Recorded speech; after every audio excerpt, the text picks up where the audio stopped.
বিসমিল্লাহির রহমানির রহিম। প্রিয় শিক্ষার্থীবৃন্দ, অনলাইন ক্লাসে তোমাদেরকে স্বাগতম। আশা করি তোমরা ভালো আছো, আমিও আল্লাহর রহমতে ভালো আছি। আজকে আমরা তোমাদের আইসিটি বইয়ের দ্বিতীয় অধ্যায়ের খুবই গুরুত্বপূর্ণ একটা বিষয় নিয়ে আলোচনা করব। সেটা হচ্ছে ডেটা ট্রান্সমিশনের মাধ্যম এবং তারযুক্ত মাধ্যম সম্পর্কে আলোচনা করব। আশা করি তোমরা মনোযোগ দিয়ে ক্লাসটা দেখবে এবং শুনবে। এরপরে তোমরা খাতা কলম নিয়ে প্রস্তুত থাকো। এখনই আমরা ক্লাস শুরু। প্রিয় শিক্ষার্থীবৃন্দ, প্রথমে আমি আমার পরিচয় দিয়ে নিচ্ছি। আমি আবু নাসিম মাহমুদুল্লাহ, প্রভাষক, তথ্য যোগাযোগ প্রযুক্তি, সোমপাড়া কলেজ, চাটখিল, নোয়াখালী। পাঠ পরিচিতি দেখো, আমরা একাদশ ও দ্বাদশ শ্রেণীর ছাত্রছাত্রীদের জন্য আজকে আমরা এই পাঠ দিচ্ছি। বিষয় তথ্য যোগাযোগ প্রযুক্তি। পাঠ শিরোনাম আছে দ্বিতীয় অধ্যায়ের ডেটা কমিউনিকেশন ও তারযুক্ত মাধ্যম। সময় 20 মিনিট। তাহলে ছবিটা তোমরা খেয়াল করো, দেখো এখানে কয়েক ধরনের তার দেখা যাচ্ছে। এগুলা কি তার আর এগুলা কি তার? দেখো, এগুলো এক ধরনের তার, এগুলাকে বলা হবে কোজিয়াল ক্যাবল, আর এগুলো টুইস্টেড ফেয়ার ক্যাবল। কোজিয়াল ক্যাবলের মধ্যে এগুলো হচ্ছে UTP, unshielded twisted pair cable, আর এটা হলো এসটিফি অর্থাৎ শিল্টেড টুইস্টেড ফেয়ার ক্যাবল। আর আগেরগুলোতে দেখা কোজিয়াল ক্যাবলের মধ্যে plastic jacket, dielectric insulator, metallic shield, centre core. তাহলে দেখো, প্রথমে এখন আমরা একটা ভিডিও দেখে নেই। ভিডিওটা খেয়াল করো। ফলে এটি নিশ্চিত হয় যে কাচের সাহায্যে আলোকে পরিবহন করা সম্ভব। কিন্তু নতুন সমস্যার উদয় হলো এবার। কাচের রডের সাহায্যে আলোকে পাঠানো সহজ হলো। সাধারণত ডেটা বা তথ্য পাঠানো হয়ে থাকে রেডিও ওয়েভ বা বিদ্যুৎ চৌম্বক তরঙ্গের মাধ্যমে। কিন্তু এটা সমস্যা হলো একসাথে অধিক ডেটা পাঠানো যায় না, আর ডেটা বা তথ্য পাঠাতেও অনেক বেশি সময় লাগে। তাই গবেষকরা চিন্তা করলেন আলোকে মাধ্যম হিসেবে ব্যবহার করার। মাইক্রোওয়েভের চেয়ে আলোর কম্পাঙ্ক প্রায় 1,00,000 গুণ বেশি। ফলে ক্যারিয়ার ওয়েভ হিসেবে ব্যবহারের জন্য আলো অনেক বেশি কার্যকরী। আলো তথ্য বয়ে নিয়ে যাবে, কিন্তু আলোকে বয়ে নিয়ে যাওয়া হবে কিভাবে? প্রথমেই কাচকে মনে ধরলো তাদের। পাইপ যেমন করে পানি বয়ে নিয়ে যায়, কপার তার বয়ে নিয়ে যায় বিদ্যুৎ। কাছের নল কি তেমনভাবে আলো বয়ে নিয়ে যেতে পারবে? 19 শতকের মাঝামাঝি সময়ে একটি আবিষ্কার আলোর আশা জাগায়। তাহলে আজকে আমাদের পাঠ কি তোমরা বলতে পারবে? তাহলে আজকে আমাদের পাঠ হচ্ছে ডেটা কমিউনিকেশন তারযুক্ত মাধ্যম। তাহলে এই পাঠ শেষে শিক্ষার্থীরা ডেটা কমিউনিকেশনের মাধ্যম কি তা বলতে পারবে, ডেটা কমিউনিকেশনের তার মাধ্যমগুলোর নাম বলতে পারবে, ফাইবার অপটিক ক্যাবলের অংশগুলোর নাম বলতে পারবে, ডেটা কমিউনিকেশনে ফাইবার অপটিক ক্যাবলের ভূমিকা বিশ্লেষণ করতে পারবে। তাহলে প্রথমে ডেটা কমিউনিকেশন মাধ্যম সম্পর্কে আমরা একটু আলোচনা করে নিই। দেখো, ডেটা কমিউনিকেশন মাধ্যম কি? যার মধ্য দিয়ে উৎস থেকে গন্তব্যে ডেটা ট্রান্সমিশন বা স্থানান্তরিত হয় তাকে ডেটা কমিউনিকেশন মাধ্যম বলা হয়। আমি আবার বলতেছি, দেখো, যার মধ্য দিয়ে উৎস থেকে গন্তব্যে ডেটা ট্রান্সমিশন বা স্থানান্তরিত হয় তাকে ডেটা কমিউনিকেশন মাধ্যম বলা হয়। যখন কেউ যোগাযোগ করে বা করতে চায় তখন তাকে কোনো না কোনো ট্রান্সমিশন মাধ্যমের সাহায্য নিতে হয়। তাহলে দেখো, ডেটা কমিউনিকেশন মাধ্যম কত প্রকার? 2 প্রকার। একটা হলো তার মাধ্যম বা তারযুক্ত মাধ্যম, আর একটা হলো তারবিহীন মাধ্যম।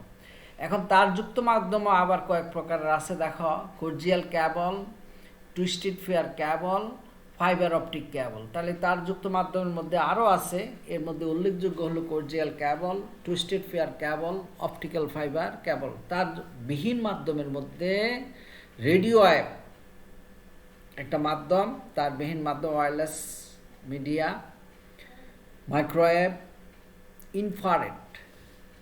এখন আসো আমরা প্রথমে কোজিয়াল ক্যাবল সম্পর্কে আলোচনা করব, যেহেতু আমরা তারযুক্ত মাধ্যম নিয়ে আলোচনা করতেছি। কোজিয়াল ক্যাবলের ছবিটা দেখো এখানে। সাধারণত বাসাবাড়িতে যে তার দিয়ে টিভি বা ডিশ টিভি এর কানেকশন দেওয়া হয় তাই হলো কোজিয়াল ক্যাবল।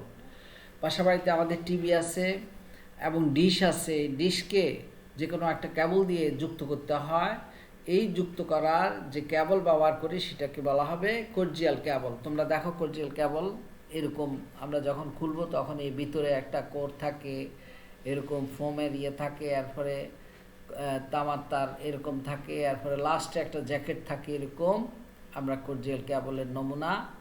এরপরে দেখো কর্জিয়াল কেবলের বিভিন্ন অংশ, এতক্ষণ আমরা যা বললাম, একদম উপরে যে অংশটা এটাকে প্লাস্টিক জ্যাকেট বলা হয়। আর এই সাদা এটাকে বলা হবে, এটা তামার দিয়ে দেখে মেটালিক শিল্ড। আর এটা হলো ডাইইলেকট্রিক ইনসুলেটর। আর একদম ভিতরের এটাকে বলা হবে সেন্টার কোর, অর্থাৎ কোর কপার ওয়্যার। হোমের insulation, copper mash, outside insulation. এরপরে দেখো এই জিনিসগুলো যে আমরা এতক্ষণ দেখলাম, বা এখন আমরা এই অংশগুলো সম্পর্কে আলোচনা করতেছি। কপার ওয়্যার, এর মধ্য দিয়ে ডেটা প্রবাহিত হয়।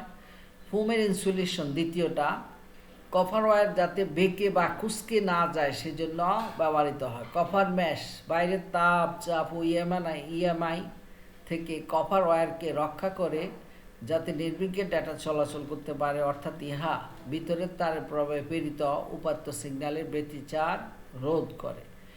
লাস্ট যেটা হলো আউটসাইড ইনসুলেশন, অর্থাৎ জ্যাকেট, যেটা যাতে তার নষ্ট না হয়ে যায় সেজন্য এটা ব্যবহার করা হয় জ্যাকেটটা। কর্জিয়াল কেবলের প্রকারভেদ দুই প্রকার। কর্জিয়াল কেবল দুই প্রকার, একটা হলো থিন নেট কর্জিয়াল কেবল, আর একটা হলো থিক নেট কর্জিয়াল কেবল। থিন নেট কর্জিয়াল কেবলে দেখো পুরুত্ব 0.25 ইঞ্চি, অর্থাৎ 1 ইঞ্চি 4/1 ট্রান্সমিশন ডিস্টেন্স 185 মিটার, এটা রিপিটার ছাড়া। ট্রান্সমিশন স্পিড 10 Mbps, অর্থাৎ 10 মেগাবিট পার সেকেন্ড স্পিড। থিকনেটে আমরা পুরুত্ব দেখব 0.5 ইঞ্চি, অর্থাৎ আধা ইঞ্চি, অর্থাৎ এটা ডবল। ট্রান্সমিশন ডিস্টেন্স 500 মিটার, এটা রিপিটার ছাড়া 500 মিটার পর্যন্ত ডাটা ট্রান্সমিট করতে পারে। Transmission speed 10 Mbps, 10 megabit per second. Connection দেখো, এই যে কর্জিয়াল কেবলকে আমরা যখন টিভি অথবা ডিশের সাথে কানেকশন দিব তখন এটা একটা কানেক্টর লাগে। এই কানেক্টরটা কি কানেক্টর বলা হয়? এটাকে বিএনসি কানেক্টর বলা হয়। দেখো এই ধরনের একটা কানেক্টর লাগে, এই কানেক্টর দিয়ে আমরা কর্জিয়াল কেবলকে কানেকশন দিয়ে থাকি, সেটা হলো এরকম। এরপরে দেখো আমরা টুইস্টেড ফেয়ার কেবল নিয়ে আলোচনা করব। টুইস্টেড ফেয়ার কেবলটা কোথায় ব্যবহার করি? দেখো টেলিফোন লাইনের কানেকশন বা স্বল্প খরচে কম দূরত্বে নেটওয়ার্ক তৈরির জন্য যে কেবলটি ব্যবহার করা হয় সেটি হলো টুইস্টেড ফেয়ার কেবল। টেলিফোন লাইনের কানেকশন অথবা স্বল্প খরচে কম দূরত্বে নেটওয়ার্ক তৈরির জন্য যে কেবলটি ব্যবহার করা হয় সেটি হচ্ছে টুইস্টেড ফেয়ার কেবল। দেখো টুইস্টেড ফেয়ার কেবল এরকম দেখতে দেখতে দেখো জোড়া জোড়া আছে। ইউটিফি কেবল, আনশিল্টেড টুইস্টেড ফেয়ার কেবল। এসটিফি কেবল, শিল্টেড টুইস্টেড ফেয়ার কেবল। প্রকারভেদে এতক্ষণ আমরা যে আলোচনা করেছি, টুইস্টেড ফেয়ার কেবল দুই প্রকার। একটা হলো ইউটিপি, আনশিল্টেড টুইস্টেড ফেয়ার কেবল। এটা হলো ব্যান্ড ওয়াইড, দেখো 10 Mbps। ট্রান্সমিশন ডিস্টেন্স হলো 155 মিটার, রিপিটার ছাড়া হতে পারে, তবে বাস্তবে 100 মিটার, তবে এটেনিউশন আছে। এরপরে দেখো আমরা এসটিপি, অর্থাৎ শিল্টেড টুইস্টেড ফেয়ার কেবল। এটার ব্যান্ড ওয়াইড হচ্ছে 16 Mbps, 16 মেগাবিট পার সেকেন্ড, তবে 500 Mbps হতে পারে। Transmission distance 100 metre.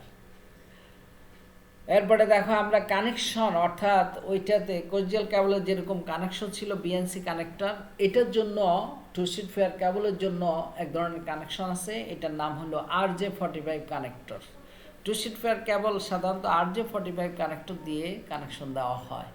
এই দেখো চিত্রের মধ্যে তোমরা দেখতেছ, এই যে RJ45 কানেক্টর এগুলা, আর এটা হচ্ছে ফোর্ট, এটার মধ্যে লাগাইতে হয়। এরপরে লাস্ট যে আরেকটা কেবল আছে সেটা হলো অপটিক্যাল ফাইবার কেবল। এটা খুবই গুরুত্বপূর্ণ, অপটিক্যাল ফাইবার কেবলটা খুবই গুরুত্বপূর্ণ, এটা প্রায় পরীক্ষায় থাকে।